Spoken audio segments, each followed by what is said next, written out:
Springsteen, I understand that you just arrived back from the States. You left Oslo, went home to your family. Yeah. No problems with jet lag? That doesn't bother me very much. You know, I find it, what I do is, the schedule I live at home is one where I'm up at 6:30 in the morning because I take the kids to school and I do all that. And I'm usually in bed, 10 o'clock at night.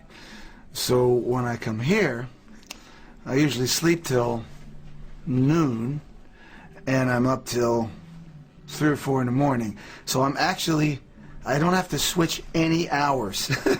It's just two different lifestyles. Okay. So it works very well in Europe because when I go home, I'm on my kid's schedule, and when I come back here, I'm on the musician's schedule. So it takes a lot of the. Which of them took the longest to adjust to, the rock and roll lifestyle or the I'm a daddy lifestyle? Well, it took a while to get used to getting up at the break of dawn and all that stuff, because I was a musician. We had our kids late. Number one, I was 40 when we had our first one, and I'd been a musician my whole life, sleeping 3, 4, crazy hours, and so that one took a little. We used to have a division of duty. Anything happened at night with the kids, I took care of.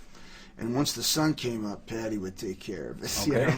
That worked for a long time until they started to sleep through the night, and then it got kind of unfair. Mm-hmm. So at one point she said, "Hey, now you got to get up early now." And I said, "Yeah, okay." And when I did, I loved it. Actually, it's my favorite time of the morning now. I love. I don't necessarily love getting up at 6:30, but I like what happens when I get up. Okay. And now the band, even for tours, we rehearse at 8:30 in the morning.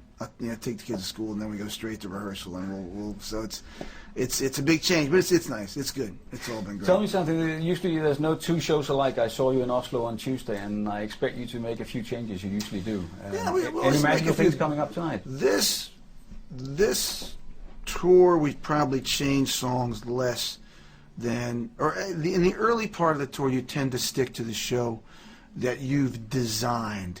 Now, within that design, I'd say 20% of the material changes on a nightly basis, but usually for the first leg, where you're trying to introduce people to the new music that you've written, and also you're trying to keep a narrative that runs through the show that is something that you want to talk about and sing about.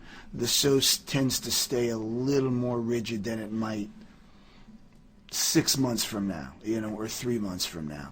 But we always change everything. Tonight, what are we going to do? Well, I guess the people are here already, so they'll still be surprised, right? So you could We're going to do the river for the first time in a long time. Thank you. Over here in New York, because people have been asking for it, and we just worked it out on stage. So that's going to be, I'm looking forward to doing that in its recorded incarnation, so that should be fun. And I don't know what else we're going to do. I've got to look at the set list. Point blank? We haven't done that on this tour. We did it on.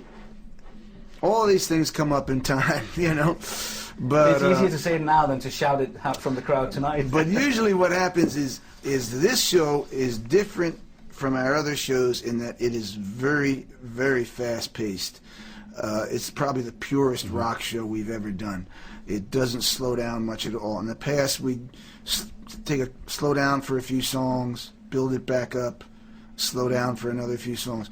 This show is very different. It's like a freight train, and it's designed for a lot of excitement, and it slows down a little bit here and there, but it's a very, I think it's our most exciting show to come and see if you came and see it, and it's I've been enjoying doing it like that. There also seems to be some of the fuel. There seems to be anger. Well, there's always a reservoir of that for anybody, but I think that was a result of, it came through the songs just as a result of what has been happening in the States for the past 6 years.